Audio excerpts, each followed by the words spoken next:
Hello, my name's Amy and today I'm going to be showing you my very simple weekly bullet journal spread. If you're new here, welcome.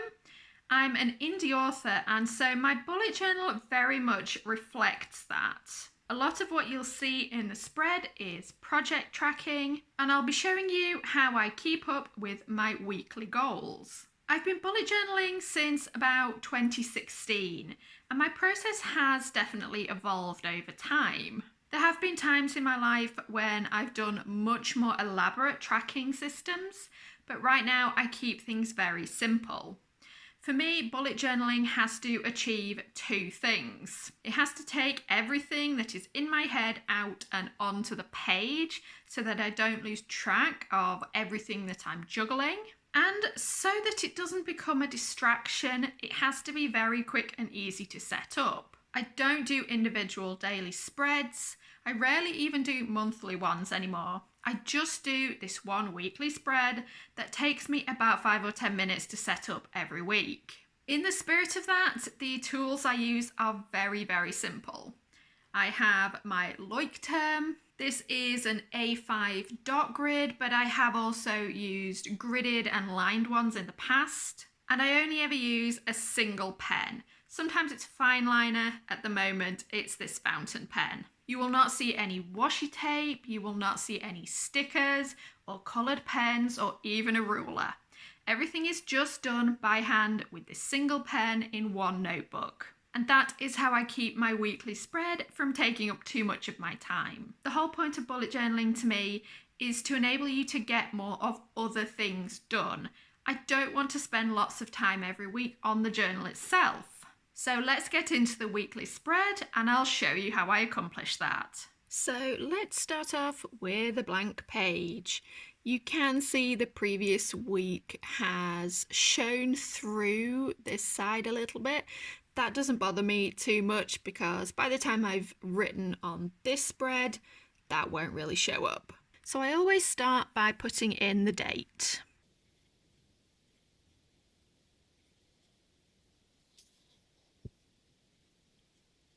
Now, after that, I have a space for dates and appointments. Honestly, at the moment, this section is often quite blank. We are probably about to enter lockdown again here in the north of England, and we're just not going out very much. I do keep this section though because occasionally something will come up that I want to record, even if it's just the date of a delivery. Then after that, we move on to tasks. Now, because I'm going to put my writing section over on this page, tasks is more day-to-day stuff. Maybe it's some financial admin or sorting something out for my daughter. Often YouTube tasks go on this section as well because I don't really treat them as marketing at the moment. They are more just of a hobby. So at the moment, I've got a few tasks to write down. I'm working on uploading some podcast episodes that were previously hosted elsewhere. They're going onto an unlisted YouTube playlist. I also want to edit this video.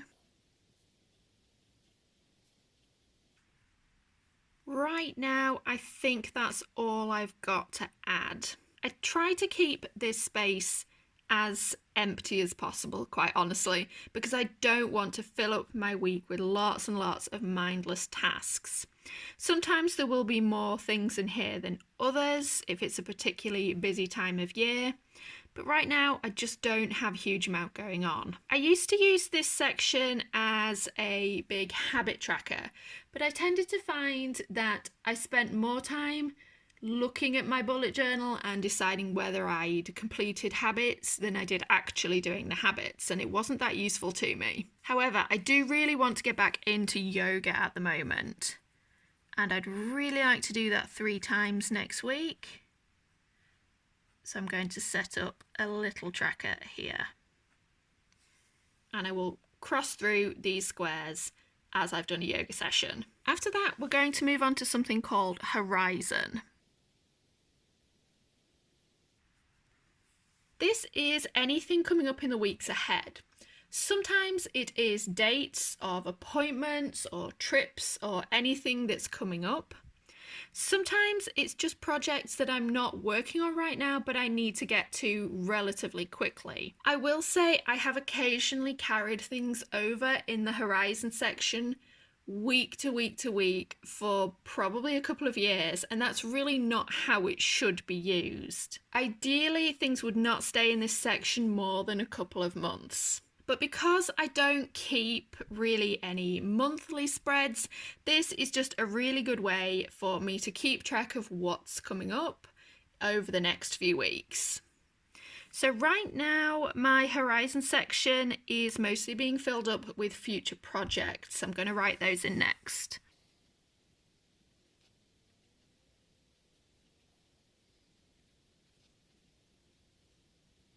There are probably one or two other things I could put in this section at the moment, but I'm going to try and keep it simple. I think recently I've been overloading myself a bit and putting too many things on my plate, and it's just leading to nothing getting done. So I'm going to keep this really simple. I really need to start making some paperbacks of some of my existing books, and I need to write a prequel novella for a book that came out in January. And that's where I'm going to leave this horizon section. So now we're going to move over into the really important bit. This is the bit that really governs my creative life, where I'm going to put down my writing tasks and my marketing tasks. I've talked in various other videos about how I track my goals and projects weekly, and this is really where it all happens. Anything more than a week starts to feel a bit abstract to me, and as soon as projects start to slip behind, I kind of lose momentum. On a weekly basis though, I find that as long as I can get close to my goals every week, things will of course get finished. But if I do have one bad week, it's easy enough to just wipe the slate clean, move on to the next week and start fresh with new goals. So next week I'm going to have a few different things on my plate because I nearly always work on more than one thing at once. Top of the list is going to be getting my Chronicles of Tyria post written.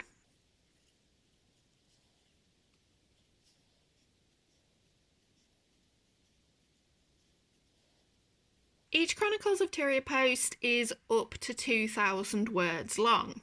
So each of these boxes stands for 500 words. There's 1,000, there's 2,000. You will see though, as I go down the page, that my tracking system and these little boxes do not always mean the same thing. When I'm drafting, each box is always 500 words, but it means something completely different when we get onto editing, and that's what I'm doing next. My main writing project at the moment is editing the 4th book in my steampunk adventure series. So at the moment, I am aiming to do about 5 or 6 hours of work on these edits a week. So now I've got loads of boxes to draw.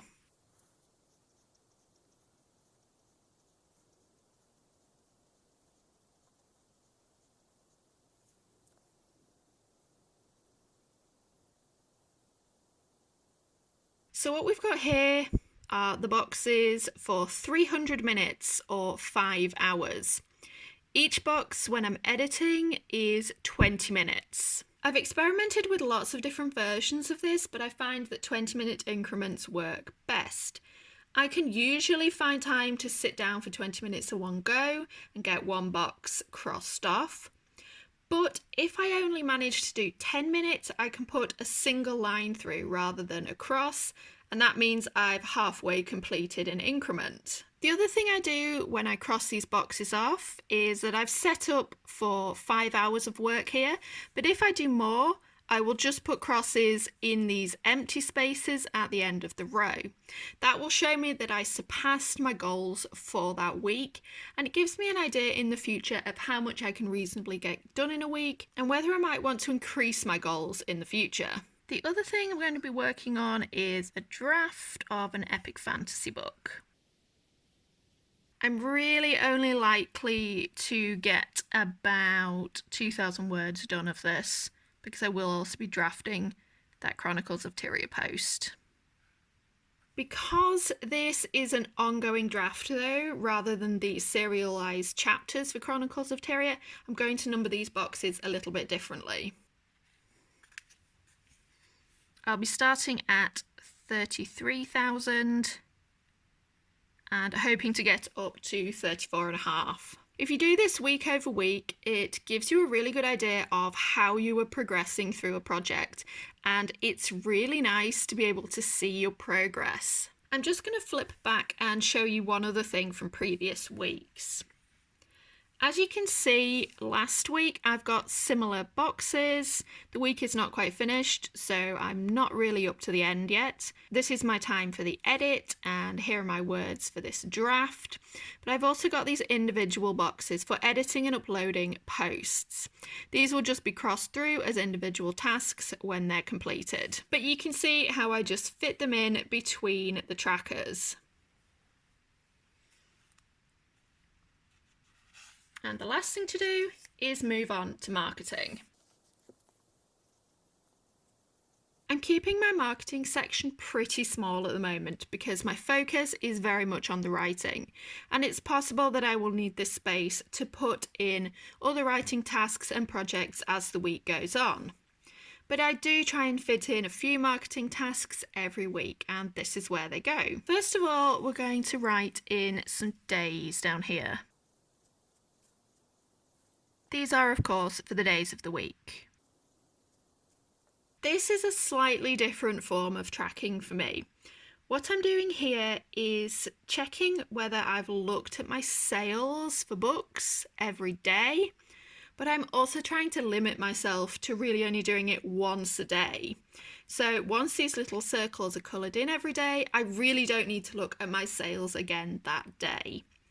When you're an indie author, it can become a bit of a compulsion to keep checking for more book sales, but it's really not necessary to look a dozen times a day. So I've started tracking whether I've done it every day, and once I've done it once, I really try not to look again. So this is another section where I'm usually doing boxes to check off. I want to send my September newsletter to my mailing list subscribers, and I'd also like to do a bit more of the Ads for Authors course that I'm working through. But I think that's where I'm going to leave this section for now. Because it's only Friday and I've got a couple more days to finish the tasks on the previous spread, I will see what needs carrying over when I get to Sunday. As you can see on that previous spread, a few things are not checked off yet because I haven't had a lot of marketing time yet this week. Anything that I don't complete this week, if I decide it's still relevant, I will simply write it in here. The same goes for the tasks up here. If I want to migrate something from this page, I will put a little arrow instead of a tick and write it in on the next week. So here is my really simple weekly bullet journal spread. I have deliberately kept this as simple as possible to show it to you. There may well be more tasks added once I get into the week. There may be some dates and appointments. I may end up working on more writing projects, but these are the bare bones, and this doesn't really change that much from week to week. This very much helps me keep on track though. I don't have to hold all these different tasks and projects in my head, and I don't have to hold their progress in my head because it's all down on paper. But because this is so quick to set up, it really only takes me 5 minutes every week, and then I can get straight into doing the actual work. That is the whole point of all this.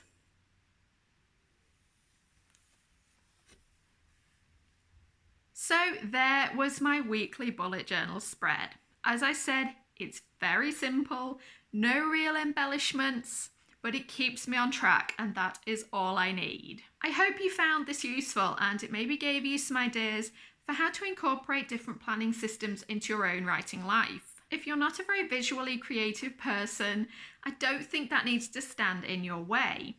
As I have just shown, bullet journaling can be very, very easy. The end result may not be flashy, but it will help you get things done. And because this is the very first planning video I've made, please let me know your thoughts. Maybe you've seen things I could do to improve my own system, or you've got some ideas for how to improve yours.